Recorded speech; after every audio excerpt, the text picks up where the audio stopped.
And welcome friends to your own channel जिसका नाम है क्रोमोसोम क्लास। तो आज हम क्या करने वाले हैं? आज हम करने वाले हैं cell cycle and cell division in one shot. अब हम क्या चाहते हैं कि नीट का पेपर पास आ रहा है, राइट? तैयारी बहुत स्पीड से होनी चाहिए, राइट? तो हम चाहते हैं कि अगर आपने पुरानी वीडियोस नहीं भी देखी है तो आप एक वन शॉट में पूरा का पूरा cell cycle and cell division का चैप्टर रिवाइज कर लें। ओके, अब मैंने क्या किया, मैंने ना एनालिसिस किया पुराने नीट के पेपर्स उठा के और देखा कि हर ईयर एटलीस्ट 4 क्वेश्चंस जो है वो है आ रहे हैं cell cycle and cell division से। तो मैंने सोचा क्यों नहीं हम 1 और 1.5 घंटा पढ़कर और सिर्फ 1 और 1.5 घंटे में प्रिपेयर करके वो 4 क्वेश्चंस नीट के अपने पूरे फिक्स कर ले ठीक होने के लिए। ओके, तो उसी लिए हम आज लेके आ रहे हैं नीट की प्रिपरेशन के लिए mitosis and meiosis cell cycle and cell division in one shot. Okay, तो अब हम शुरू करेंगे। सबसे पहले हम क्या पढ़ेंगे? क्रोमोसोम का स्ट्रक्चर।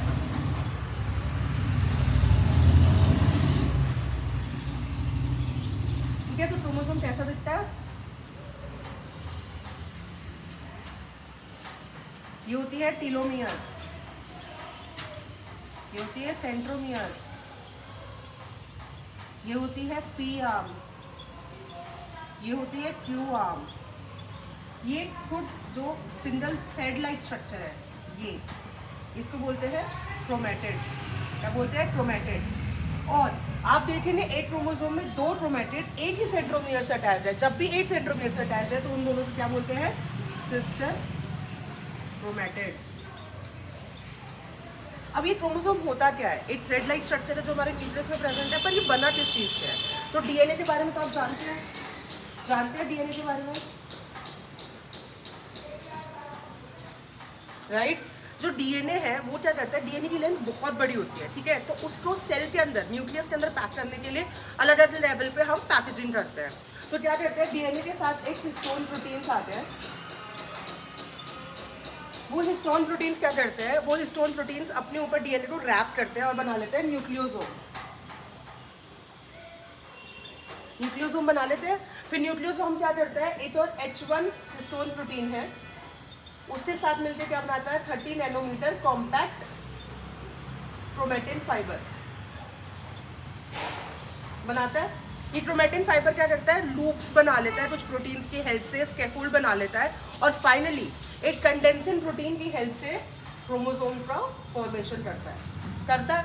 तो इसीलिए ये जो पूरा क्रोमोसोम का स्ट्रक्चर है वो बना किससे है? डीएनए से। तो जो एक क्रोमेटिन है उसके अंदर हमेशा क्या होगा, 1 डीएनए मॉलिक्यूल होगा। अब इसके अलावा क्रोमेटिड्स पे 2 यहाँ पे एक स्ट्रक्चर होते हैं प्रोटीन के बने जिनको बोलते हैं काइनेटोकोर्स। क्या बोलते हैं? काइनेटोकोर्स। ठीक है, अब हमने क्रोमोसोम का स्ट्रक्चर तो पढ़ लिया, पर जो क्रोमोसोम होता है वो बहुत टाइप के होते हैं। वो कैसे हम डिफरेंशिएट करते हैं? पी आर्म और क्यू आर्म पे। जो एक क्रोमेटिड की 2 आर्म्स है, सेंट्रोमियर के ऊपर वाली आर्म को हम बोलते हैं पी आर्म और सेंट्रोमियर के नीचे वाली आर्म को बोलते हैं हम क्यू आर्म। तो ये जो दोनों आर्म्स हैं, इनकी जो लेंथ है उसके बेसिस पे क्रोमोसोम होते हैं 4 टाइप के। ठीक है, तो मैं इसको इरेज कर रही हूँ। सबसे पहले आता है टीलोसेंट्रिक, फिर आता है एट्रोसेंट्रिक, फिर आता है सब मेटासेंट्रिक, फिर आता है मेटासेंट्रिक। ठीक है, टीलोसेंट्रिक में क्या होता है, पी आर्म होती ही नहीं है। जो सेंट्रोमियर है वो ही टर्मिनल पोजीशन पे प्रेजेंट होता है और उसको बोलते हैं हम telocentric chromosome, no P arm. ठीक है, एट्रोसेंट्रिक में क्या होता है, पी आर्म होती तो है पर बहुत छोटी सी पी आर्म होती है, मतलब इतनी सी पी आर्म होती और बहुत ही लंबी क्यू आर्म होती है, उसको हम बोलते हैं एट्रोसेंट्रिक। ठीक है, सब मेटासेंट्रिक क्या होता है, एकदम जैसे नाम ही बता रहा है कि सेंटर पे तो है पर सेंटर से थोड़ा दूर पे है, तो छोटी पी आर्म होगी और लंबी क्यू आर्म होगी। पर वो जो एट्रोसेंट्रिक है उससे कंपैरिजन में काफ़ी लंबी पी आर्म और काफ़ी छोटी क्यू आर्म होगी। ठीक है, तो उसको बोलते हैं सब मेटासेंट्रिक। और मेटासेंट्रिक क्या होता है, मेटासेंट्रिक वो होता है जब सेंट्रोमियर एकदम सेंटर में हो, पी आर्म की लेंथ और क्यू आर्म की लेंथ एकदम बराबर हो, तब उस कंडीशन में हम क्रोमोसोम को बोलते हैं मेटासेंट्रिक क्रोमोसोम। ठीक है दोस्तों, अब हमने क्रोमोसोम का स्ट्रक्चर पढ़ लिया, हमने पढ़ लिया क्रोमोसोम होता क्या है, क्रोमोसोम कैसे बनता है डीएनए से, और क्रोमोसोम की टाइप्स क्या है। अगर आपको यहाँ तक क्लियर हो गया है तो अब हम आगे बढ़ते हैं cell cycle and cell division के ऊपर।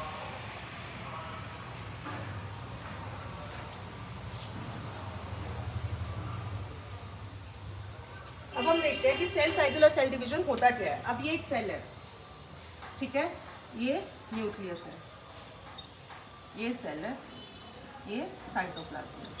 यही मेन 3 कंपोनेंट्स होते हैं सेल के, सबसे मेन 3 कंपोनेंट्स यही होते हैं सेल के, राइट। अब सेल को डिवाइड करना है, डिवाइड करना मतलब 1 से 2 होना है, तो उसकी सारी चीज़ें 1 से 2 होंगी, राइट। पहले तो न्यूक्लियस डिवाइड करेगा और फिर साइटोप्लाज्म डिवाइड करेगा, करना चाहिए, राइट। यही दोनों चीज़ें करनी चाहिए। तो आपको क्या लगता है कि रैंडमली एक सेल है और वो अपने आप को डिवाइड कर लेता है? नहीं, उसको प्रिपेयर करना पड़ता है, उसको अपना वॉल्यूम इतना बढ़ाना पड़ता है कि उसका एरिया बाय वॉल्यूम रेशो जो है वो इतना ज़्यादा बढ़ जाए कि उसको सेल डिवीजन में जाना पड़ता है, ठीक है। तो सेल डिवीजन क्या होता है? Dividing the cell multiplying the cell by dividing it, okay. तो जो सेल है वो ज़्यादा नंबर में होते हैं, एक सेल 2 सेल को बना लेता है, वो 2 सेल 4 सेल बनाता है, 4 सेल 8 सेल बनाता है, ऐसे ही ये साइकिल चलती रहती है, ठीक है। ये ज़रूरत क्यों है? इसकी ज़रूरत क्यों है? बहुत सारे रीजंस हैं। हमारी बॉडी में जितने सेल्स हैं वो हमेशा के लिए तो नहीं रहते, राइट, वो डाई आउट करते हैं, तो उनको रिप्लेस करने के नए सेल्स, हमें कितनी इंजरीज होती है जिसके अंदर सारे वियर एंड टीयर हो जाते हैं, इतने सारे सेल्स, उनको रिप्लेस करने के लिए नॉर्मली हम इतना सारा स्किन शेड करते हैं पूरे डे में उन सेल्स को रिप्लेस करने के लिए, या फिर जो रिप्रोडक्शन है उसके अंदर जो सेल्स होते हैं स्पर्म्स एंड एग सेल, उसको फॉर्म करने के लिए भी हमारी सेल साइकिल की और सेल डिवीजन की ज़रूरत होती है, ठीक है। अब सेल डिवीजन तो समझ में आ रहा है कि क्या चाहिए, क्यों चाहिए, पर सेल साइकिल क्या होता है? सेल साइकिल एक इवेंट, कंट्रोल्ड इवेंट है, मतलब सेल डिवाइड करने के लिए जो जो प्रिपरेशन जाता है, जो जो काम करता है, वो एक साइक्लिक इवेंट है, कंट्रोल्ड फैशन में होता है, और उस इवेंट्स को बोलते हैं सेल साइकिल। अब वो सेल साइकिल होता क्या है? देखो क्या होगा, सेल आएगा, वो अपने आप को प्रिपेयर करेगा, ठीक है, प्रिपेयर करेगा फिर डिवाइड करेगा, यही चीज़ें होती है, राइट। तो हमने उन चीज़ों को डिवाइड कर रखा है 2 पार्ट्स में। प्रिपेरेटरी फेज को बोल देते हैं हम इंटरफेज, और डिवाइडिंग फेज को बोल देते हैं हम माइटोटिक फेज, ठीक है। तो यही जो सेल साइकिल है यही 2 पार्ट में डिवाइडेड है। कंट्रोल साइकिल ऑफ इवेंट्स है जिसके अंदर एक प्रिपेरेटरी फेज होता है और एक डिवाइडिंग फेज होता है, ठीक है। ये न्यूक्लियस का डिवीजन और साइटोप्लाज्म का डिवीजन हम बाद में पढ़ेंगे, पहले हम पढ़ लेते हैं कि इंटरफेज क्या होता है और माइटोटिक फेज क्या होता है, ठीक है।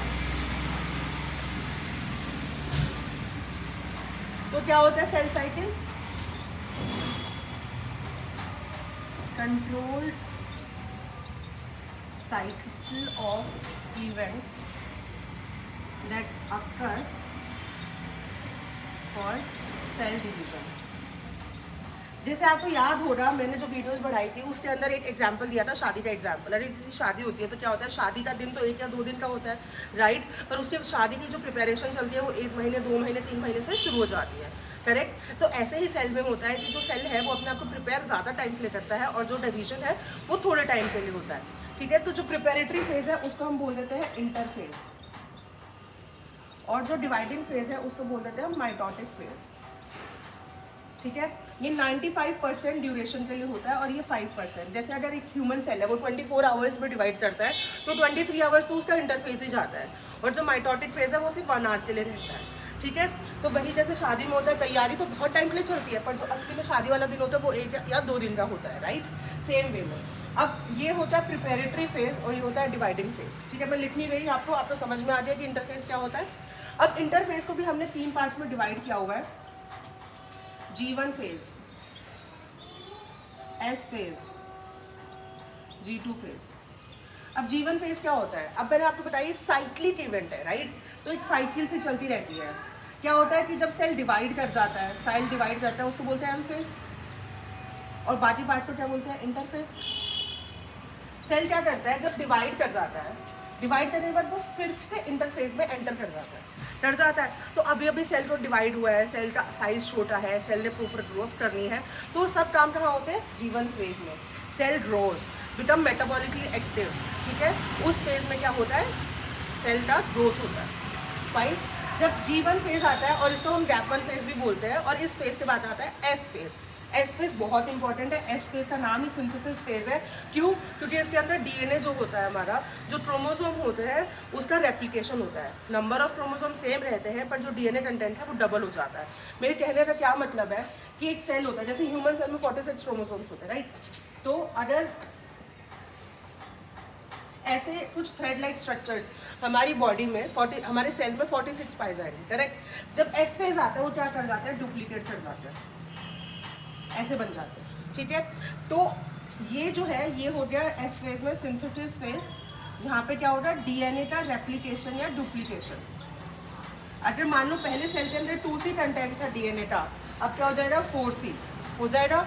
और इस फेज में क्या होगा, क्रोमोसोम का नंबर सेम रहेगा, पहले भी ये 3 थे, अब भी ये 3 ही है, बस क्या हुआ है जो कंटेंट है वो डबल हो गया है, राइट। तो सिंथेसिस फेज बहुत बहुत बहुत ज़्यादा इंपॉर्टेंट है, इसको ये याद रखिए। सिंथेसिस फेज में क्या होता है, डीएनए कंटेंट का डबल हो जाता है, नंबर ऑफ क्रोमोसोम सेम रहते हैं, और क्या कहते हैं, एक और चीज़ होती है, ये सब जो मैंने अभी तक बताया ये तो होता है न्यूक्लियस में। अब बात आती है साइटोप्लाज्म में। साइटोप्लाज्म में क्या होता है, जो सेंट्रियोल्स होते हैं या सेंट्रोसोम होते हैं वो क्या करते हैं, डुप्लीकेट करते हैं साइटोप्लाज्म के अंदर। ये सेंट्रोसोम क्या है, हम आगे बात करेंगे, किस चीज़ में यूज़ होता है वो भी आगे बात करेंगे, बहुत इंपॉर्टेंट है सेल डिवीजन के लिए, ठीक है। तो क्या करता है, सेंट्रोसोम साइटोप्लाज्म में डुप्लीकेट करता है, और जो जेनेटिक मटीरियल है वो न्यूक्लियस के अंदर डुप्लीकेट करता है, और ये दोनों स्टेप्स होते हैं एस फेज, ठीक है।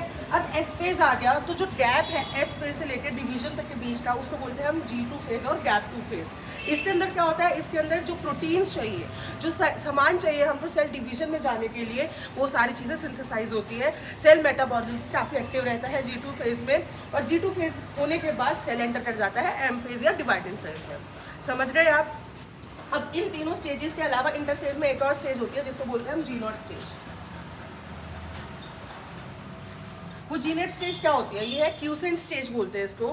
क्या बोलते हैं, जब सेल साइकिल में जा चुका है, माइटोटिक डिवीजन हो चुकी है, उसके बाद उसको डिवाइड नहीं करना, तो वो एक क्यूसेंट स्टेज में चला जाएगा, वो सेल साइकिल को एग्जिट कर जाएगा, और वो एक स्टेज में चला जाएगा जहाँ सेल मेटाबॉलिकली तो एक्टिव है पर वो डिवाइड नहीं हो रहा है। और वो डिवाइड कब हो रहा है, जब सेल बॉडी को उस सेल की ज़रूरत होगी, वो दोबारा क्या करेगा, सेल साइकिल में एंटर कर जाएगा। समझ रहे। तो सेल कहाँ एग्जिट करता है, एम फेज के खत्म होने के बाद ही सेल साइकिल एग्जिट कर जाता है, और वो एग्जिट करने का फेज को क्या बोलते हैं हम, G0 फेज और क्यूसेंट स्टेज बोलते हैं, ठीक है। आपको यहाँ तक समझ में आ गया। ये होता है हमारा इंटरफेज, ये कॉमन होता है चाहे किसी भी टाइप की सेल डिवीजन हो, माइटोसिस हो, मियोसिस हो, पर जो इंटरफेज रहेगा वो कॉमन रहेगा। यहाँ तक था हमारा इंटरफेज। अब हम आगे बढ़ते हैं माइटोटिक फेज के बारे में। अब मैंने आपको क्या बताया था, आपको पहले बताया था ये सेल है, सेल के अंदर क्या होगा, न्यूक्लियस होगा, न्यूक्लियस के अंदर क्या होगा, साइटोप्लाज्म होगा ना। तो हमें क्या करना होता है, हमें सेल डिवाइड करने के लिए पहले न्यूक्लियस डिवाइड करना है, फिर साइटोप्लाज्म डिवाइड करना है, ठीक है। तो अभी तक हम किस स्टेप पर पहुंचे हैं, अभी तक हमने क्या किया है, जो हमारा जेनेटिक मटेरियल है सिर्फ उसको डबल किया है, अभी कुछ डिवीजन नहीं हुआ, ना न्यूक्लियस का डिवीजन हुआ, ना साइटोप्लाज्म का डिवीजन हुआ। तो अब जो ये एम फेज है, ये जो माइटोटिक फेज है ना, ये हम किसकी डिवीजन का पढ़ रहे हैं, ये हम न्यूक्लियस की डिवीजन का पढ़ रहे हैं। पहले न्यूक्लियस या जेनेटिक मटीरियल डिवाइड करेगा, जब वो डिवाइड हो जाएगा उसके बाद जो ये साइटोप्लाज्म है ये डिवाइड करेगा और बना देगा 2 सेल्स, ठीक है। इसको हम क्या बोलते हैं, जो न्यूक्लियस की डिवीजन जो है उसको हम बोलते हैं कैरियोकाइनेसिस, ठीक है। और जो साइटोप्लाज्म की डिवीजन है उसको हम बोलते हैं साइटोकाइनेसिस, ठीक है। तो अभी हम ये जो माइटोसिस पढ़ रहे हैं, ये जो माइटोटिक फेज पढ़ रहे हैं, ये कौन सा काइनेसिस है, ये कैरियोकाइनेसिस है, डिवीजन ऑफ न्यूक्लियस। तो अब हम पढ़ते हैं माइटोटिक फेज के बारे में।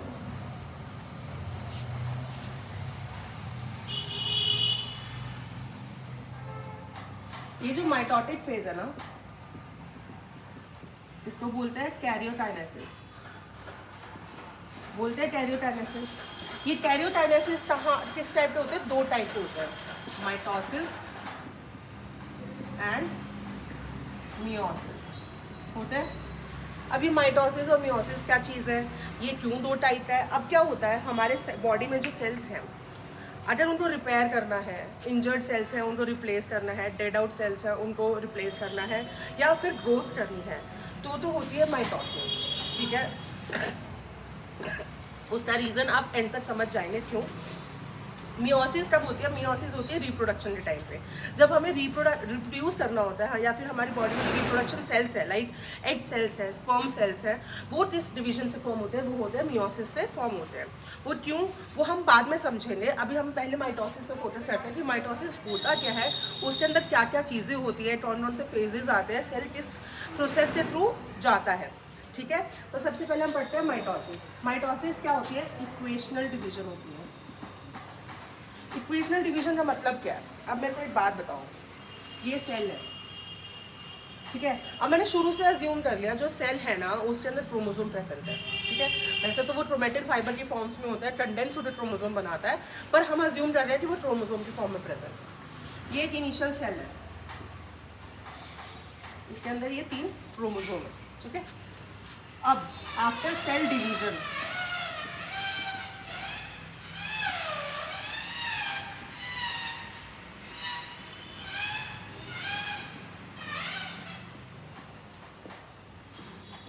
अगर ये 2 सेल फॉर्म करता है, आफ्टर सेल डिवीजन ये 2 सेल फॉर्म करता है और दोनों ही सेल में उतना ही क्रोमोसोम का नंबर है और उतना ही डीएनए कंटेंट है जितना कि पेरेंट सेल में था, तो हम इस टाइप की डिवीजन को क्या बोलते हैं? Equational division. क्यों? क्योंकि जो हमारा जेनेटिक कंटेंट था जितना पेरेंट सेल में है उतना ही डीएनए कंटेंट और क्रोमोसोम का नंबर डॉटर सेल्स के अंदर भी प्रेजेंट है, ठीक है। और ये किस टाइप के डिवीजन में होता है? ये होता है माइटोसिस में होता है। तो इसीलिए माइटोसिस को हम बोलते हैं इक्वेशनल डिवीजन। अब समझते हैं कि ये कैसे इक्वेशनल डिवीजन है, इसमें होता क्या है। तो माइटोसिस के अंदर क्या होता है? 4 स्टेजेस होती हैं। माइटोसिस के अंदर 4 स्टेजेस होती हैं, prophase, metaphase, anaphase and telophase. अब प्रोफेज में क्या होता है? जो सेल है ऐसा है, सेल में न्यूक्लियस है, न्यूक्लियस के अंदर क्या प्रेजेंट है? Chromatin fibre. अभी उसने क्रोमोसोम का शेप नहीं लिया है। अब हमें क्या करना है? इस टाइम पे हम वो सारी चीज़ें रिमूव कर देंगे जो हमें ज़रूरत नहीं है न्यूक्लियस के डिवीजन के लिए। तो क्या होगा? इसका डिसइंटीग्रेशन होना शुरू हो जाएगा, न्यूक्लियर एनवेलप डिसइंटीग्रेट करना चल जाएगी। जो क्रोमेटिन फाइबर है वो कंडेंस होना शुरू कर देंगे और क्या बनाना शुरू कर देंगे? क्रोमोसोम्स, ठीक है। और जो और ऑर्गेनेलीज है like Golgi apparatus, nucleolus, endoplasmic reticulum, इनकी अभी ज़रूरत नहीं है, राइट। तो इनकी ज़रूरत नहीं है तो ये भी डिसॉल्व कर जाएंगे। तो हमारे प्रोफेज में क्या होगा? एक तो न्यूक्लियर एनवेलप डिसइंटीग्रेट कर जाएगा, जो क्रोमेटिन फाइबर है वो क्रोमोसोम की फॉर्म ले लेगा, और जो ऑर्गेनेलीज है जिनकी रिक्वायरमेंट नहीं है वो डिसॉल्व कर जाएंगी, वो डिसअपियर कर जाएंगी, ठीक है। प्रोफेज के एंड तक क्या हो जाएगा? प्रोफेज के एंड तक कोई भी न्यूक्लियर एनवेलप नहीं होगी, सिर्फ और सिर्फ क्रोमोसोम होंगे जो फुली इंटैक्ट क्रोमोसोम होंगे, और जो सेल ऑर्गेनेल्स की जरूरत नहीं है वो डिसअपियर कर चुके होंगे, ठीक है। प्लस एक और क्या चीज़ होती, जो हमने सेंट्रोसोम की बात की थी, वो एस फेज में डुप्लीकेट हुआ था, वो क्या करेगा? ऑपोजिट पोल की तरफ मूव करना शुरू कर देगा और उसके अंदर छोटे छोटे स्पिंडल फाइबर्स या माइक्रोट्यूब्यूल्स निकलने शुरू हो जाएंगे, ठीक है। तो ये होता है हमारे प्रोफेज के अंदर।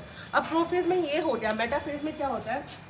मेटाफेज में जो सेंट्रोसोम ऑपोजिट साइड मूव करने शुरू किए थे वो ऑपोजिट साइड पहुंच जाएंगे और जो क्रोमोसोम है वो फुली कंडेंस हो चुका होगा, इससे ज़्यादा वो कंडेंस नहीं हो सकता। और क्या करेंगे? वो क्रोमोसोम अपने आप को अलाइन कर लेंगे।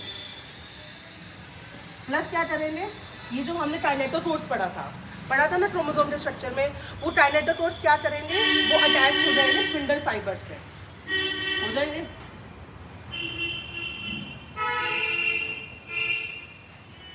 अब हमने पढ़ा था जो क्रोमोसोम है उसके सेंट्रोमियर पे 2 काइनेटोकोर्स हैं, तो एक साइड से एक काइनेटोकोर अटैच कर जाएगा और दूसरी साइड से दूसरा काइनेटोकोर अटैच कर जाएगा स्पिंडल फाइबर से, जो हमारे सेंट्रोसोम जो ऑपोजिट पोल पे है वो निकाल रहे हैं। तो ये क्या होगा? जो क्रोमोसोम का अरेंजमेंट है ना वो एक प्लेट पे, मिडल प्लेट पे, इक्वेटोरियल पोजीशन पे वो हो जाएंगे, अलाइन हो जाएंगे, और इसको बोलते हैं हम मेटाफेजिक प्लेट और इक्वेटोरियल प्लेट फॉर्मेशन, ठीक है। ये क्या होगा? इस टाइम पे सबसे ज़्यादा क्रोमोसोम अलाइंड होते हैं और सबसे ज़्यादा क्लियरली विजिबल होता है।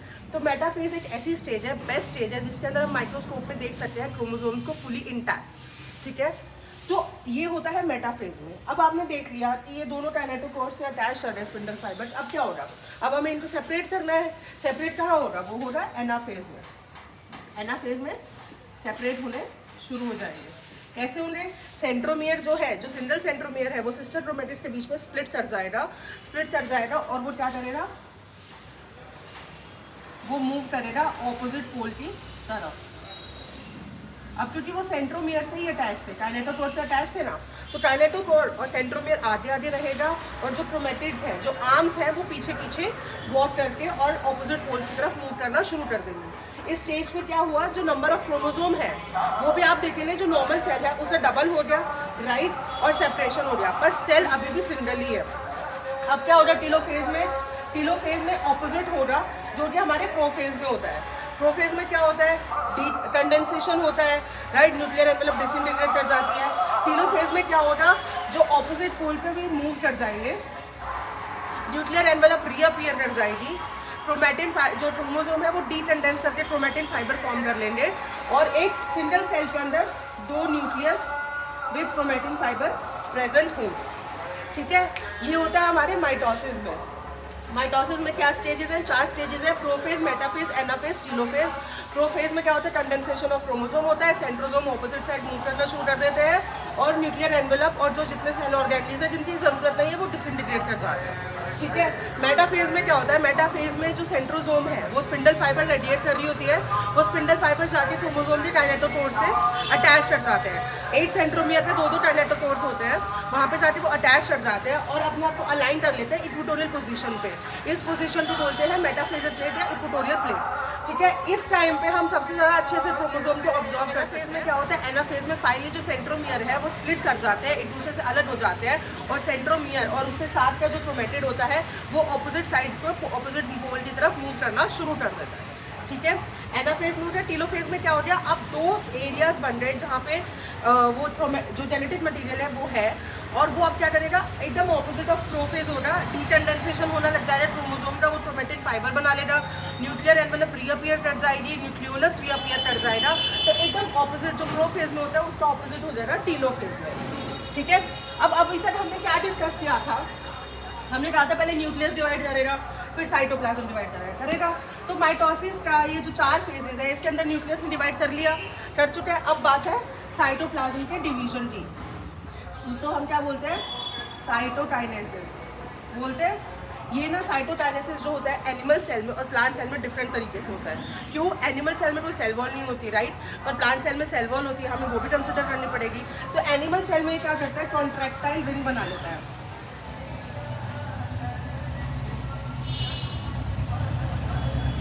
सेल ऐसा है, यहाँ पे 2 जेनेटिक मटेरियल है, एक रिंग सा बनाएगा एक्टिन और मायोसिन के प्रोटीन्स के थ्रू, और वो रिंग क्या करेगी, इनवेजिनेट करेगी, मतलब ऐसे हो जाएगी और वो फाइनली 2 सेल बना लेंगे। ये तो होता है एनिमल सेल के केस के अंदर। ठीक है, इसके अंदर क्या हुआ, सेल का शेप भी चेंज हुआ और क्या कहते हैं, ये सेल ऐसे 2 पार्ट्स में डिवाइड कर दिया। जब प्लांट सेल होता है, प्लांट सेल में क्या होता है, सेल वॉल भी प्रेजेंट है।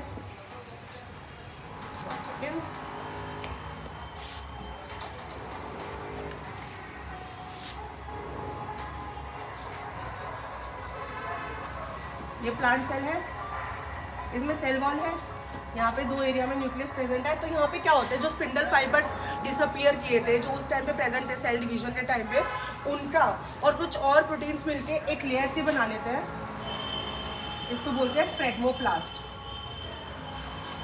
और ये जो फ्रेगमोप्लास्ट है वो और मतलब एक्सटेंड करके बना लेता है cell wall, sorry cell plate. ठीक है, तो ये कैसे करते हैं एक्सटेंड, ये सेंटर में अपीयर होता है और ये ऑपोजिट साइड मूव करते हैं और एंड तक पहुंच जाते हैं और एंड तक पहुंचने के बाद ये 2 सेल फॉर्म कर लेते हैं। ठीक है, तो इस केस में क्या हुआ, एक तो ये हुआ कि इस केस के अंदर सेल की शेप चेंज नहीं हुई, दूसरा जो सेल का डिवीजन है, जो साइटोप्लाज्म का डिवीजन है वो अंदर से शुरू होकर बाहर की तरफ गया, राइट।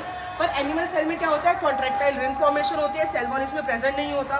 ठीक है, और इसके अंदर जो होती है वो इनवेजिनेशन होती है, वो क्या होती है, बाहर से लेके अंदर की तरफ मूवमेंट होती है जिसकी वजह से 2 सेल फॉर्म हो जाते हैं। ठीक है, तो आप क्लियर है कि माइटोसिस क्या होता है, साइटोकाइनेसिस क्या होता है। अब एक बार हम देख लेते हैं कि हमारे जेनेटिक मटेरियल के साथ एक्चुअली हुआ क्या, इंटरफेज में क्या हुआ, माइटोसिस में क्या हुआ, कौन सी स्टेज पे क्या फॉर्म हुआ, वो हम एक बार देख लेते हैं। ठीक है, ताकि हमें माइटोसिस एकदम टिप्स पे हो जाए। हमें कोई पूछे ना माइटोसिस में क्या होता है, कौन सी स्टेज पे कितना अमाउंट ऑफ डीएनए, तो कौन सी स्टेज पे कितना अमाउंट ऑफ क्रोमोसोम होता है, वो हमें टिप्स पे याद होना चाहिए।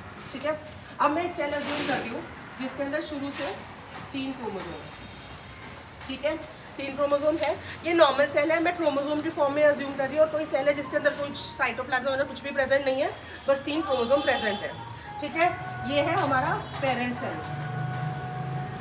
ठीक है, अब ये पेरेंट सेल क्या जाएगा, इंटरफेज में जाएगा, इंटरफेज के जीवन फेज में जाएगा जहाँ पे सेल का वॉल्यूम बढ़ेगा, सेल का साइज बढ़ेगा, राइट। हम वो डिस्कस नहीं कर रहे हैं, हम अभी डिस्कस कर रहे हैं कि क्रोमोसोम्स के साथ क्या होगा। ठीक है, अब आएगा एस फेज। एस फेज में क्या होगा, डीएनए कंटेंट डबल हो जाएगा, क्रोमोसोम सेम रहेंगे। तो यहाँ पे अगर पेरेंट सेल के अंदर 2C DNA कंटेंट था और 2N नंबर ऑफ क्रोमोसोम था, तो S फेज में क्या होगा, DNA कंटेंट डबल हो जाएगा और नंबर ऑफ क्रोमोसोम सेम रहेंगे। आप देखें 3 पहले थे, 3 भी अभी है, पर जब वहाँ सिंगल क्रोमेटिड थे, यहाँ सिस्टर क्रोमेटिड्स एक सेंट्रोमियर से अटैच्ड है। ठीक है, ये होगा हमारे एस फेज में। अब एस फेज के बाद G2 फेज में जाएगा, जहाँ पे मेटाबॉलिकली सेलेक्टिव है, प्रोटीन का फॉर्मेशन हो रहा है, हम वो डिस्कस नहीं कर रहे। अब ये इंटरफेज होने के बाद सेल जाता है माइटोसिस में, माइटोटिक फेज में। उसके प्रोफेज 1 में क्या होगा, वही कंडेंसेशन ऑफ क्रोमोसोम होगा, न्यूक्लियर एनवेलप डिसइंटीग्रेट कर जाएगा, वो हम अभी डिस्कस नहीं कर रहे। ठीक है, अब मेटाफेज में क्या होगा, मेटाफेज में स्पिंडल,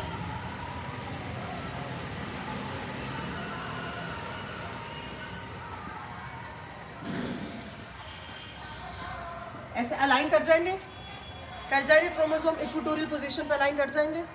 अब क्या होगा, एनाफेज आएगा। एनाफेज में क्या होगा,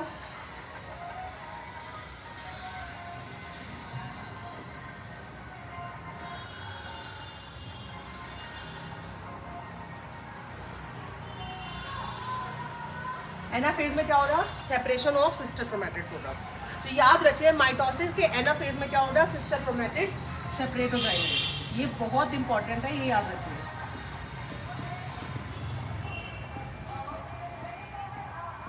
हो जाएगा, सिस्टर क्रोमैटिड सेपरेट हो गया। अब टीलोफेज में क्या होगा,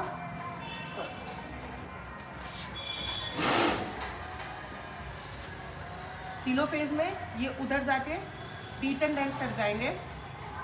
तो हम ये डीटेंडेंस नहीं पढ़ते हैं, हम ये देखते हैं कि ये जो 3 क्रोमोसोम सेपरेट हुए थे, वो इधर भी 3 क्रोमोसोम बना लेंगे, इधर भी 3 क्रोमोसोम बना लेंगे। हो गया ये टीलोफेज में, हो गया। अब जब साइटोकाइनेसिस होगा तो ये 2 सेल फॉर्म कर जाएंगे,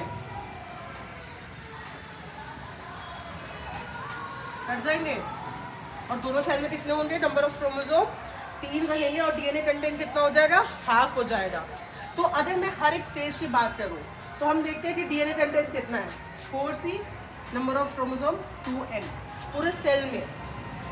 इधर बात करूं तो डीएनए कंटेंट तो 4C है, पर नंबर ऑफ क्रोमोसोम डबल हो गया, राइट, ये हो गया 4N, क्योंकि वो अब एक दूसरे से सेपरेट कर चुके हैं, वो सिंगल क्रोमोसोम बना चुके हैं इंडिविजुअल, राइट।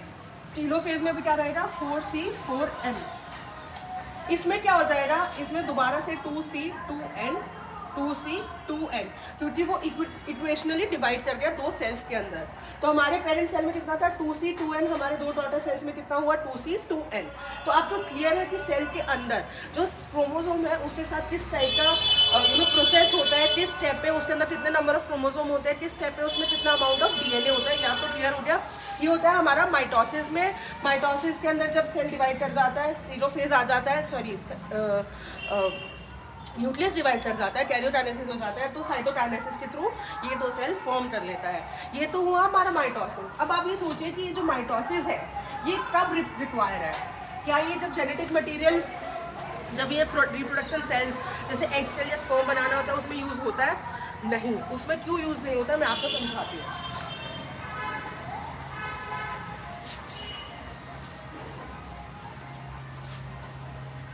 देखिए, अब अगर एक ह्यूमन सेल कंसिडर किया जाए तो उसमें कितने नंबर ऑफ क्रोमोसोम्स होते हैं, 46 होता है।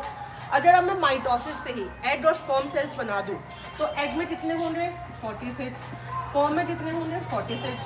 ये बात हम जानते हैं कि जो रिप्रोडक्शन होता है उसके अंदर क्या होता है, fusion of egg cell and sperm cell होता है, और हमारा जो जाइगोट फॉर्म होता है उसके अंदर क्या होगा, फिर 92 number of chromosomes and DNA content हो जाएगा, डबल हो जाएगा क्रोमोसोम का नंबर भी और डीएनए कंटेंट भी डबल हो जाएगा, राइट। तो आप देख रहे हैं पेरेंट सेल में तो 46 था, उसका जो बच्चा हुआ उसमें 92, अगर उसका बच्चा होगा तो उसके अंदर पता नहीं कितना, इसका भी डबल हो जाएगा, जो कि होगा 184, राइट। तो हर एक जनरेशन के ऊपर जो जेनेटिक मटीरियल है वो डबल करता जा रहा है, जो कि एक स्पीशी को मेंटेन करने में सही नहीं है। तो क्या होता है, यहाँ पे जो हम ये सेल बनाते हैं ना, एग सेल और स्पर्म सेल, इसके अंदर हम क्या करते हैं, मियोसिस जाते हैं। मियोसिस में क्या होता है, डीएनए कंटेंट हाफ हो जाता है, प्लस नंबर ऑफ क्रोमोसोम्स भी हाफ हो जाते हैं पेरेंट सेल से, जिसकी वजह से उन दोनों के फ्यूजन पे 92 नहीं बनेगा। अगर यहाँ पे 23 है, यहाँ पे भी 23 है, तो इनके फ्यूजन से क्या बनेगा 46, और इनके बच्चों का के अंदर भी क्या होगा 46, तो जिसकी वजह से एक स्पीशीज का नंबर ऑफ क्रोमोसोम मेंटेन रहेगा। इसीलिए इस टाइप की जो डिवीजन है, यहाँ पे जो डिवीजन होती है उसमें हम माइटोटिक डिवीजन जाते हैं, मियोटिक डिवीजन जाते हैं, माइटोसिस नहीं करते हैं। तो इसीलिए क्योंकि जब इसमें डीएनए कंटेंट और नंबर ऑफ क्रोमोसोम को भी हाफ कर दिया, इसीलिए मियोसिस को हम बोलते हैं reductional type of division, reductional division. हम माइटोसिस को क्या बोलते हैं इक्वेशनल डिवीजन, राइट। ये होता है माइटोसिस, ये होता है मियोसिस, ठीक है। आप समझ रहे हैं माइटोसिस की जरूरत कहाँ होगी, जब बॉडी का रिपेयर करना है, ग्रोथ करना है, जब सिमिलर टाइप के सेल्स चाहिए तब होगी माइटोसिस। पर जहाँ पे भी जेनेटिक कंटेंट हमें हाफ चाहिए, जहाँ पे भी जेनेटिक मटेरियल हमको इंडिविजुअल पेरेंट सेल से हाफ करना है, वहाँ का होगी क्या होगी मियोसिस। और ये कहाँ पे होता है रिप्रोडक्शन टाइम पे, एग फॉर्मेशन और स्पर्म फॉर्मेशन के टाइम पे होता है, ठीक है। तो आप क्लियर है कि माइटोसिस क्या होता है। मियोसिस को अभी हम डिटेल में पढ़ेंगे, पर आप ये समझ चुके हैं कि डिफरेंस क्या है माइटोसिस और मियोसिस के अंदर। ओवरऑल माइटोसिस जो है इक्वेशनल डिवीजन होती है और जो मियोसिस है वो रिडक्शनल डिवीजन होती है, ठीक है। अब हम एक चीज़ पढ़ते हैं, जो हमारा मियोसिस है उसको समझने में हमें हेल्प करेगा। तो हमने अभी तक क्रोमोसोम का स्ट्रक्चर पढ़ा था, होता है राइट। अब अगर मैं ये बात कहूँ आपसे, जैसे कि एक ह्यूमन सेल है उसके अंदर 46 क्रोमोसोम होते हैं, उसके जो 46 क्रोमोसोम्स हैं वो 23 तो मम्मी से आते हैं, 23 फादर से आते हैं। तो वो जो 23 हैं वो एक दूसरे के साथ पेयर बना लें, पेयरिंग हो जाए। तो ये जो दोनों क्रोमोसोम्स हैं, एक जो मदर से आया एक जो फादर से आया है, इनको बोलते हैं हम होमोलोगस क्रोमोसोम्स। क्या बोलते हैं होमोलोगस क्रोमोसोम्स। अब आप ये देखिए, जो ये क्रोमेटिड है और ये जो क्रोमेटिड है, क्या इन दोनों का सेंट्रोमियर सेम है? नहीं है। इसका सेंट्रोमियर ये है और इसका सेंट्रोमियर ये है। इसीलिए ये जो दोनों क्रोमेटिड्स हैं इनको आपस में क्या बोलेंगे हम? Non sister chromatids. क्या बोलेंगे? Non sister chromatids, correct. तो ये हो गया हमारे नॉन सिस्टर क्रोमेटिड्स, ये दोनों आपस में क्या हो गया? होमोलोगस क्रोमोसोम्स हो गए, और इनकी पेयरिंग होती है, वो होती है मियोसिस में, ठीक है। अब हम मियोसिस को पढ़ते हैं डिटेल में, पर आपको ये चीज़ें समझ में आनी बहुत ज़रूरी है। तो ये जो दो क्रोमेटिड्स हैं, ये और ये तो है सिस्टर क्रोमेटिड्स। क्यों? इनका जो सेंट्रोमियर है वो एक ही है, पर ये और ये जो स्ट्रैंड है वो इनका सेंट्रोमियर एक नहीं है, इसलिए इसको हम बोलते हैं नॉन सिस्टर क्रोमेटिड्स। पर ये जो दोनों क्रोमोसोम है ये है होमोलोगस क्रोमोसोम्स, ठीक है। अब हम पढ़ते हैं मियोसिस क्या होता है।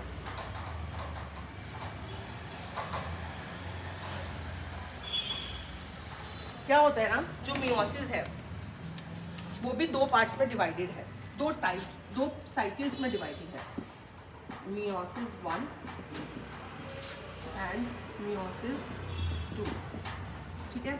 मियोसिस 1 में क्या होता है, वो एक कॉम्प्लेक्स टाइप का साइकिल है जिसके अंदर एक्चुअली रिडक्शन होती है, जो नंबर ऑफ क्रोमोसोम्स हैं वो एक्चुअली में हाफ हो जाते हैं, तो इसको बोलते हैं रिडक्शनल डिवीजन। ये होती है मियोसिस की जो रिडक्शनल पार्ट, हम जो मियोसिस को बोलते हैं वो मियोसिस 1 में होती है।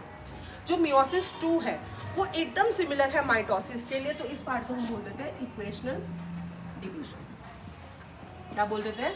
Equational division. एकदम सिमिलर है जैसे माइटोसिस में होता है। तो मियोसिस में आप देखेंगे जैसे माइटोसिस में सिर्फ एक साइकिल हुई थी, मियोसिस में 2 साइकिल्स होती है, मियोसिस 1 एंड मियोसिस 2। एक ही सेल विद एक ही इंटरफेस के साथ 2 साइकिल्स में एंटर करता है, मियोसिस 1 एंड मियोसिस 2 में।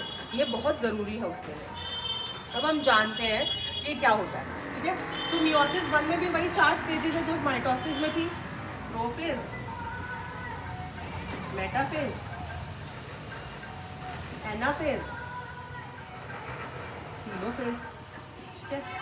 ये दिखता जितना सेम है ना, वैसे उतना बिल्कुल सेम नहीं होता है, ठीक है। कैसे? इसका जो प्रोफेज वाला पार्ट है वो बहुत कॉम्प्लेक्स है। वहाँ जहाँ प्रोफेज इतना इजी था माइटोसिस में, मियोसिस 1 का प्रोफेज 1 है जो वो बहुत कॉम्प्लेक्स है, ठीक है। अब क्या होता है इसमें देखते हैं हम। ये प्रोफेज जो है ना, ये फर्दर 5 स्टेजेस में डिवाइड है। सबसे पहले है लेप्टोटीमी, जाइगोटीमी, पैचिटिनी, डिप्लोटिनी, डायकाइनेसिस। अब हमने जो कंसेप्ट पढ़ा था होमोलोगस क्रोमोसोम का, उसकी पेयरिंग का, वो कहाँ होता है? वो इस प्रोफेज में होता है, मियोसिस 1 के प्रोफेज 1 के अंदर, ठीक है। अब जो लेप्टोटेनी स्टेज है वो एकदम ऑलमोस्ट सिमिलर है प्रोफेज ऑफ माइटोसिस के। इसके अंदर क्या होगा? कंडेंसेशन ऑफ क्रोमोसोम हो जाएगा, न्यूक्लियर एनवेलप डिसइंटीग्रेट कर जाएगा, जो ऑर्गेनेल्स हमें ज़रूरत नहीं है वो डिसअपियर कर जाएगा, ठीक है। एस फेज और इंटरफेज कॉमन रहता है माइटोसिस और मियोसिस में, इसलिए मैं उसे रिपीट नहीं कर रही हूँ। मैं अज्यूम कर रही हूँ कि जो मायोसिस 1 में वो एंटर कर रहा है उसका एस फेज और इंटरफेज हो चुका है, जैसे कि माइटोसिस में होता है एकदम वैसे ही, ठीक है। अब लेप्टोटेनी में आपको समझ में क्या हो गया? उसके अंदर जो क्रोमोसोम्स हैं वो कंडेंस हो चुके हैं, न्यूक्लियर एनवेलप डिसइंटीग्रेट कर चुकी है और जो सेल ऑर्गेनेल्स की ज़रूरत नहीं है वो डिसअपियर कर चुकी है। अब जाइगोटिनी स्टेज में क्या होगा? मैंने आपको अभी ये स्ट्रक्चर फॉर्म करके दिखाया था। होमोलोगस क्रोमोसोम की पेयरिंग हो जाएगी, पेयरिंग हो जाएगी होमोलोगस क्रोमोसोम की। पेयरिंग होने से क्या होगा? होमोलोगस क्रोमोसोम का पेयरिंग हो जाएगी। जो 46 क्रोमोसोम्स थे अब वो 23 पेयर्स ऑफ क्रोमोसोम बन जाएंगे। इस कंडीशन को बोलते हैं साइनैप्सिस। क्या बोलते हैं? साइनैप्सिस। ये किसकी मदद से होता है? साइनैप्टोनिमल कॉम्प्लेक्स की मदद से होता है, एफएनसी या साइनैप्टोनिमल कॉम्प्लेक्स, ठीक है। ये क्या करते हैं? ये प्रोटीन का स्ट्रक्चर है, एक क्रोमोसोम ये, दूसरा क्रोमोसोम ये, इन दोनों को एक दूसरे से जोड़ के रखता है, एक दूसरे से करीब रखता है प्रोटीन के फाइबर्स बना के, ठीक है। तो वो क्या होता है? साइनैप्टोनिमल कॉम्प्लेक्स। ये क्यों होता है? ये होता है ताकि जो दो क्रोमोसोम है, होमोलोगस क्रोमोसोम है, इसके अंदर क्रॉसओवर हो सके। ये क्रॉसओवर क्या होता है और ये कहाँ होता है अभी हम डिस्कस करते हैं, ठीक है। जाइगोटिनी में आपको समझ में क्या आ गया? साइनैप्सिस होता है साइनैप्टोनिमल कॉम्प्लेक्स के थ्रू। इस कंडीशन को बोलते हैं बाइवेलेंट या फिर टेट्राड फॉर्मेशन। कैसे हुआ बाइवेलेंट और टेट्राड फॉर्मेशन? बाइवेलेंट मतलब दो क्रोमोसोम पे पेयरिंग हुई, इसलिए बाइवेलेंट फॉर्मेशन हो रही। टेट्राड फॉर्मेशन क्यों? क्योंकि इस टाइम पे 4 क्रोमेटिड्स हैं जो एक दूसरे से पेयर्ड है, इसलिए टेट्राड फॉर्मेशन भी बोला जाता है। तो ये बहुत इंपॉर्टेंट है, नीड पॉइंट ऑफ व्यू से आपको ज़रूर याद रखना चाहिए कि साइनैप्सिस क्या होता है, साइनैप्टोनिमल कॉम्प्लेक्स क्या होता है, बाइवेलेंट या टेट्राड फॉर्मेशन क्या होता है और वो कौन सी स्टेज में होता है, ठीक है। अब हम चलते हैं पैचिटिनी में। पैचिटिनी में क्या होगा? जो क्रॉस ओवर है असली में, जिसकी वजह से साइनैप्टोनिमल कॉम्प्लेक्स फॉर्म हुआ है या बाइवेलेंट फॉर्म हुआ है, उसके अंदर जो क्रॉस ओवर हो सके वो कहाँ होगा? पैचिटिनी में। क्या होगा? Cross over. एक एंजाइम है रिकॉम्बिनेस एंजाइम, उसकी हेल्प से रिकॉम्बिनेशन नोड्यूल्स का फॉर्मेशन, रिकॉम्बिनेशन नोड्यूल्स का फॉर्मेशन होगा। अभी क्रॉसओवर है क्या चीज़? यहाँ देखते हैं, ये एक हमारा क्रोमोसोम है, ठीक है, ये हमारा होमोलोगस क्रोमोसोम है। अब क्या होगा? डीएनए में एक एक्सोन्यूक्लियस एंजाइम आएगा जो कि उसके एक्सट्रीम एंड्स पे कट लगाएगा, सिंगल स्ट्रैंड कट, ठीक है, जिसकी वजह से क्या होगा? ये डीएनए अपने स्ट्रैंड से थोड़ा फ्री हो जाएगा और ये जाके रिप्लेस कर देगा सेम पोजीशन पे अपने होमोलोगस क्रोमोसोम से, ठीक है। तो इसका रिजल्ट क्या होगा? इसका रिजल्ट ये होगा,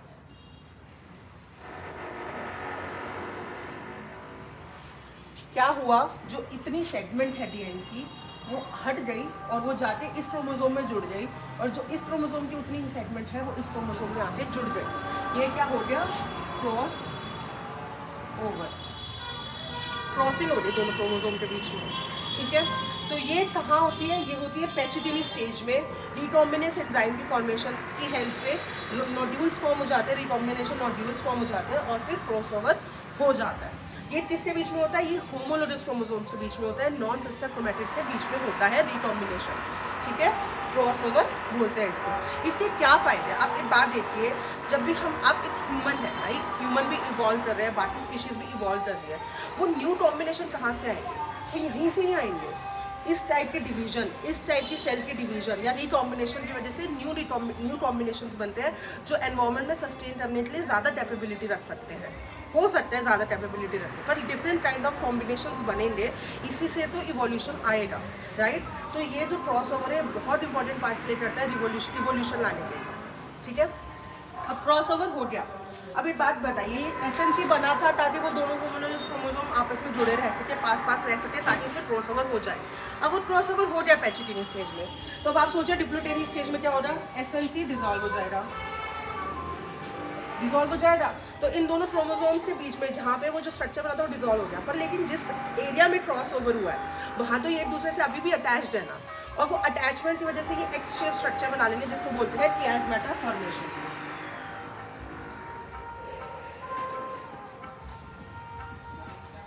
ये एच शेप स्ट्रक्चर को क्या बोलते हैं, कियास्मेटा फॉर्मेशन। ठीक है, अब हमारा एसएन से डिसॉल्व कर गया। अब क्रोमोसोम जो होमोलोगस क्रोमोसोम्स है वो एक दूसरे से जुड़े तो हुए हैं, पर वो एक सिर्फ कियास्मेटा जहाँ पे क्रॉस ओवर हुआ है वहाँ से जुड़े हुए हैं। अब हम इस कियास्मेटा को हम टर्मिनलाइज करेंगे, टर्मिनल पोजीशन पे शिफ्ट कर देंगे। तो इस फेज में होगा डाइकाइनेसिस में टर्मिनलाइजेशन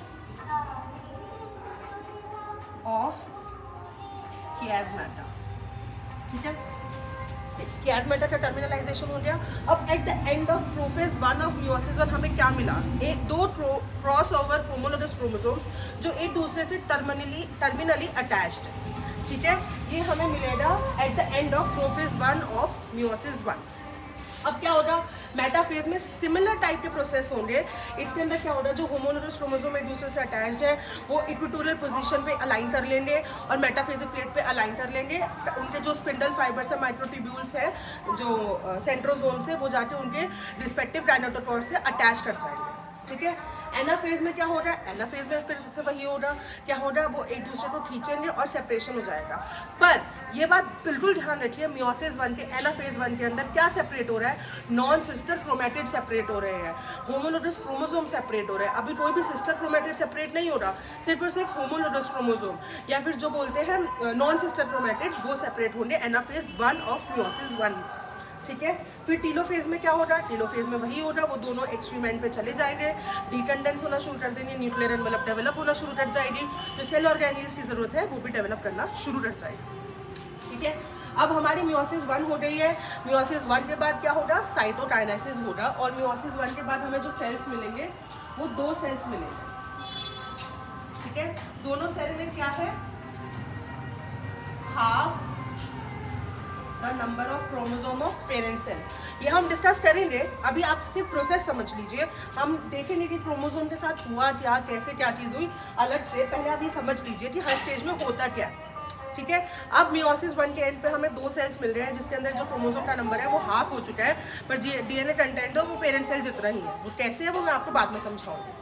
ठीक है, अब सेल जनरली माइटोसिस में क्या होता है, जब सेल डिवाइड कर जाता है, साइटोकाइनेसिस हो जाता है, वो दोबारा सेल साइकिल में एंटर कर जाता है, इंटरफेज में एंटर कर जाता है। पर यहाँ पे अभी सेल डिवीजन पूरी नहीं हुई है, तो जब मियोसिस 1 एंड होता है, उसका जो साइटोकाइनेसिस होता है, उसके बाद सेल दोबारा इंटरफेज में एंटर करने के बजाय एक शॉर्ट लिव्ड स्टेज होती है इंटरकाइनेसिस, उसके अंदर एंटर कर जाता है, जहाँ पे जेनेटिक मटेरियल डबल होना कुछ भी नहीं होता, सिर्फ सेल मेटाबॉलिकली एक्टिव होता है, ग्रो करता है। उस शॉर्ट लिव्ड स्टेज को क्या बोलते हैं हम, इंटरकाइनेसिस। ठीक है, इंटरकाइनेसिस होने के बाद सेल क्या करता है, दोबारा मियोसिस 2 में एंटर कर जाता है। मियोसिस 2 में क्या होता है, मियोसिस 2 में फिर 2 स्टेज है, 4 फेजेस है, prophase, metaphase, anaphase and telophase. ठीक है, अब आप देखिए, जब हम माइटोसिस की सिचुएशन में पहुंचे थे एस फेज के बाद, हम सिमिलर टाइप ऑफ की सिचुएशन में पहुंच रहे हैं मियोसिस 1 के बाद। अब क्या होगा, वही होगा जैसे माइटोसिस के अंदर होता है, प्रोफेज के अंदर दोबारा कंडेंसेशन होगी क्रोमोसोम्स की, न्यूक्लियर एनवेलप डिसइंटीग्रेट कर जाएगा, जो सेल ऑर्गेनेल्स की जरूरत नहीं है वो डिसअपीयर कर जाएंगे। ठीक है, मेटाफेज में फिर अब सिस्टर क्रोमेटिड्स अपने आप को अलाइन करेंगे मेटाफेजिक प्लेट पे, इक्वेटोरियल प्लेट पे। एनाफेज में क्या होगा, अब एनाफेज ऑफ मियोसिस 2 में क्या होगा, सेपरेशन ऑफ सिस्टर क्रोमेटिड्स होगा, जो सिस्टर क्रोमेटिड्स हैं वो सेपरेट करेंगी। और जो टीलोफेज है उसके अंदर क्या होगा, टीलोफेज के अंदर दोबारा से क्या कहते हैं, डीकंडेंसेशन हो रहा है क्रोमोसोम का, जो प्रोफेज में होता है उसका ऑपोजिट हो रहा है, न्यूक्लियर एनवेलप डेवलप कर जाएगी, और इस टीलोफेज के बाद फिर सेल साइटोकाइनेसिस में जाएगा और ये 2 सेल गिव राइज करेंगे 4 सेल्स को। तो अगर आप देखिए 1 सिंगल सेल मियोसिस 1 और मियोसिस 2 जाता है तो एट द एंड हमें 4 सेल्स मिलते हैं। बेसिकली एक सेल से 4 सेल्स मिलते हैं मियोसिस में, जबकि माइटोसिस में हमेशा एक सेल से 2 सेल मिलते हैं। ठीक है, आप क्लियर है कि स्टेजेस में क्या क्या होता है, कौन से स्टेज में क्या होता है, राइट। अब हम देखते हैं कि जेनेटिक मटेरियल के साथ क्या होता है मियोसिस के अंदर।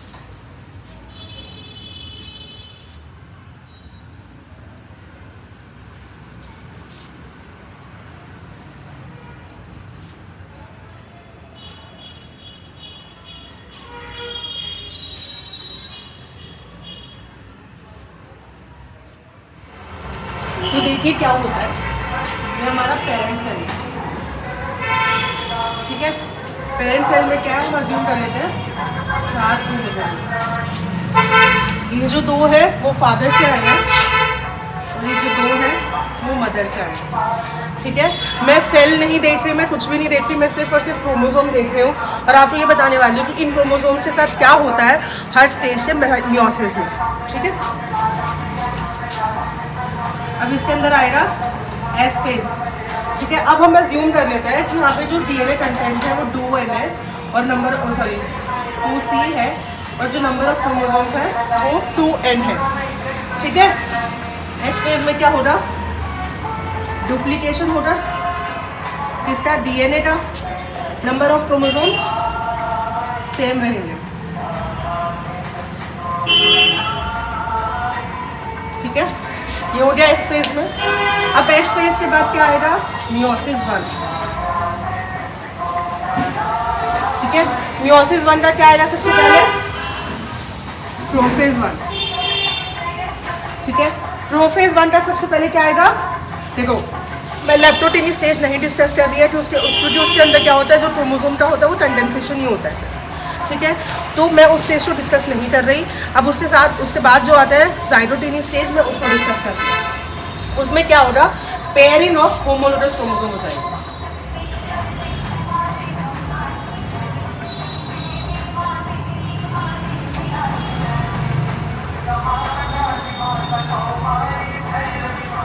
Okay. Pairing of homologous chromosome हो गए, जहाँ पे 4 नंबर ऑफ क्रोमोसोम्स थे अभी वो क्या हो गए 2 पेयर्स ऑफ क्रोमोसोम हो गए। अब इसके अंदर ये कौन सा स्टेज है, जाइगोटिनी स्टेज है। अब इसके बाद कौन सी स्टेज आएगी, पैचिटिनी स्टेज। पैचिटिनी स्टेज में क्या होगा, क्रॉसओवर होगा,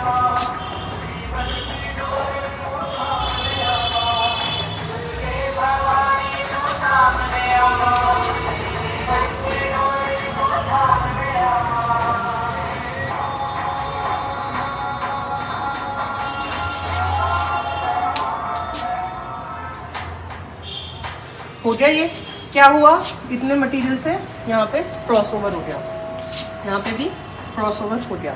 ये कहाँ हुआ, ये हो गया पैचिटिनी स्टेज के अंदर क्रॉसओवर हो गया। आपको पता है क्रॉसओवर के साथ क्या क्या हो रहा, रिकॉम्बिनेशन एंजाइम आएंगे, रिकॉम्बिनेशन एंजाइम्स आने के साथ साथ रिकॉम्बिनेशन नोड्यूल्स फॉर्म हो रहा है, जिसकी वजह से क्या हो रहा है, रिकॉम्बिनेशन हो जाएगा।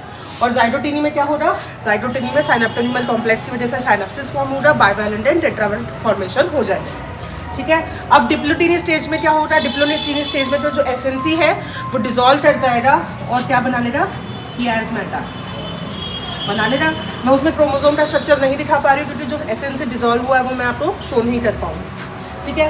और डाइकाइनेसिस में क्या होगा, टर्मिनलाइजेशन ऑफ कियास्मेटा हो जाएगा, टर्मिनलाइजेशन हो जाएगा कियास्मेटा का, ठीक है। अब इसके बाद प्रोफेज 1 ये खत्म हो गया मियोसिस 1 का। अब क्या आएगा, मेटाफेज 1। मेटाफेज 1 में क्या होगा, ये होंगे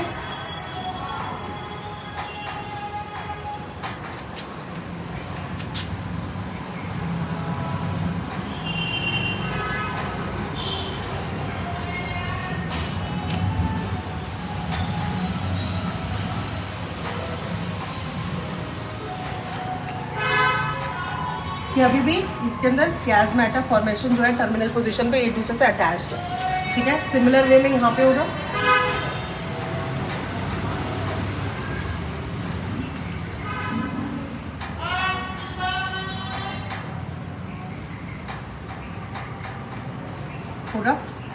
अलाइन हो रही है मेटाफिजिक प्लेट पे। एनाफेज में क्या होगा, सेपरेशन होगा,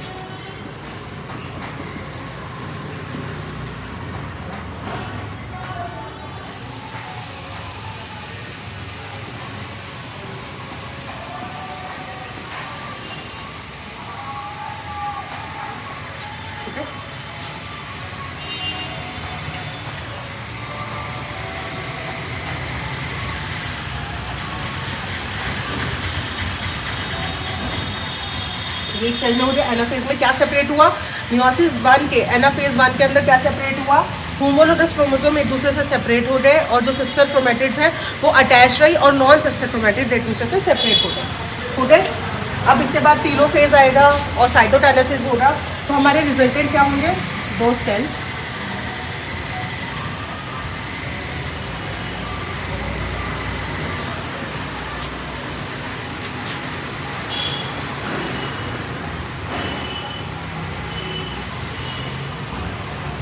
ये हमारा रिजल्टेंट हुआ मियोसिस 1 के बाद। अब आप देखिए, आप इसके अंदर कितना डीएनए कंटेंट हो गया।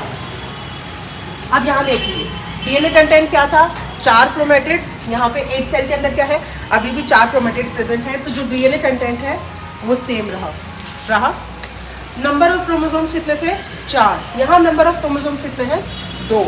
तो जो हमारा नंबर ऑफ क्रोमोसोम्स है, हाँ सर, जो नंबर ऑफ क्रोमोसोम्स है वो हो गया n, हो गया हमारा नंबर ऑफ क्रोमोसोम्स क्या हो गया। अब हम ईच स्टेज पे देखते हैं। यहाँ पे डीएनए कंटेंट 2C था, नंबर ऑफ क्रोमोसोम्स 2n था। एस फेज में क्या हो गया, डीएनए कंटेंट हमारा 4C और नंबर ऑफ क्रोमोसोम्स 2n हो गया। अब कहते हैं इस स्टेज में सब में सेम रहा। एनाफेज में क्या हुआ, एक ही सेल के अंदर हमारा नंबर ऑफ क्रोमोसोम्स कितने हो गए,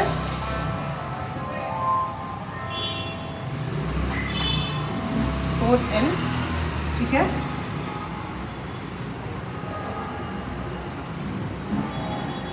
सॉरी, नंबर ऑफ क्रोमोसोम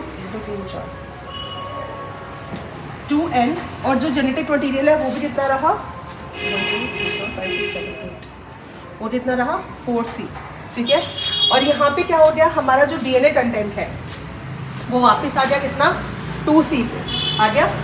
और जो हमारा नंबर ऑफ क्रोमोसोम्स है वो हाफ हो गए।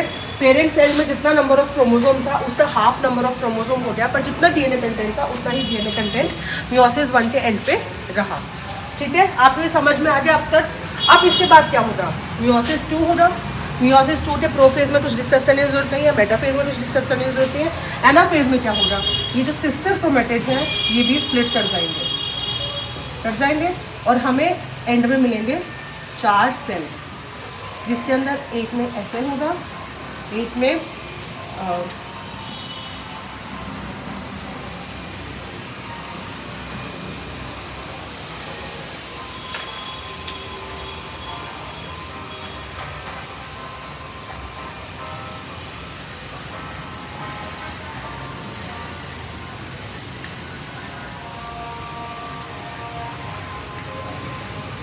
ये हमें मिलते हैं 4 सेल।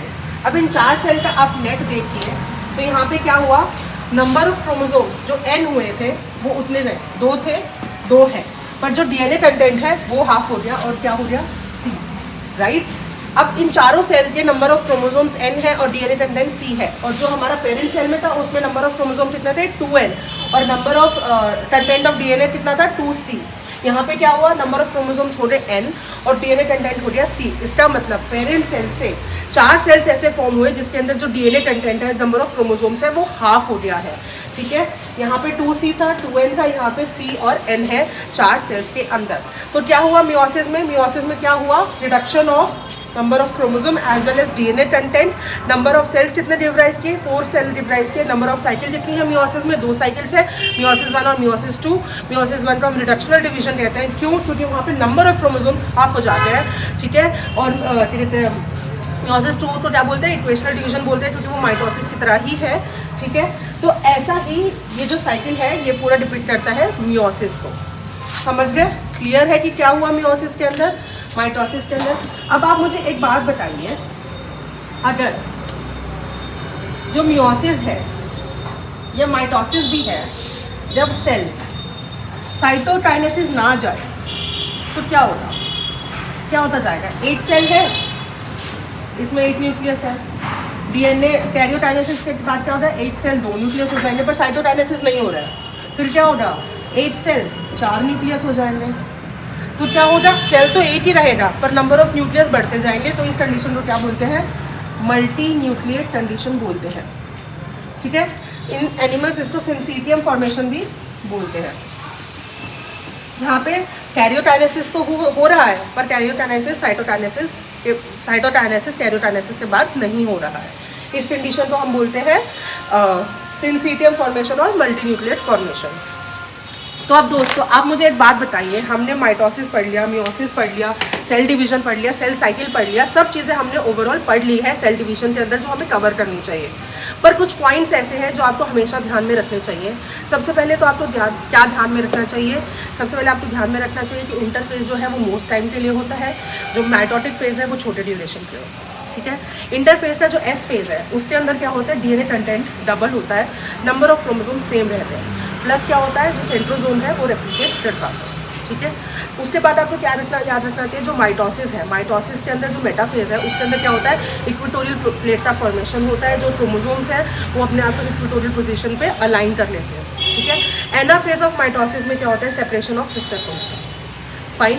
एनाफेज होने के बाद टीलोफेज आता है, टीलोफेज के बाद साइटोकाइनेसिस होता है। साइटोकाइनेसिस में क्या होता है, एनिमल सेल के अंदर कॉन्ट्रैक्टाइल फॉर्मेशन होती है, प्लांट सेल के अंदर फेटमोप्लास्ट फॉर्मेशन होती है या सेल प्लेट फॉर्मेशन होती है। ठीक है।